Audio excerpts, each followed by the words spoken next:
తెలంగాణ రాష్ట్రంలో డ్రగ్స్ నిర్మూలన లక్ష్యంగా ఎక్సైజ్ డిపార్ట్మెంట్ పనిచేస్తోందన్నారు excise enforcement director Kamalasan Reddy. Narcotic drugs ని కట్టడి చేయడంలో ఎక్సైజ్ శాఖ బాగా కృషి చేసింది అన్నారు. ఇప్పటివరకు 1118 నార్కోటిక్ డ్రగ్స్ కేసులు 1991 మందిని అరెస్ట్ చేశామని చెప్పారు.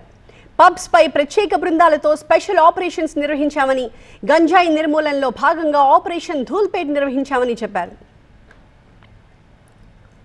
ఈ సంవత్సరం డిస్ట్రాయల్ మీద ఎక్కువ ఫోకస్ చేసినాము. ఇప్పటి వరకు ఈ సంవత్సరం మొత్తం 20,904 కేజీల గాంజాయి ఇతర మత్తు పదార్థాలను ధ్వంసం చేయడం జరిగింది. వీటి విలువ 48,54 లక్షలు. ఈ సంవత్సరం ఇప్పటి వరకు రిజిస్టర్ చేసినటువంటి కేసులో మొత్తం డ్రగ్స్ వర్త్ 12 crores 22 lakhs. ఈ నార్కోటిక్ డ్రగ్స్ను కంట్రోల్ చేయాలని చెప్పి ఒక ఉద్దేశంతో చాలా కఠినమైనటువంటి చర్యలు తీసుకోవడం జరుగుతున్నది. 2023తో కంపేర్ చేస్తే 2024లో 29% కేసెస్ ఇంక్రీజ్ అయినాయి. అదేవిధంగా అక్యూజ్ అరెస్టెడ్ 62% పెరిగింది.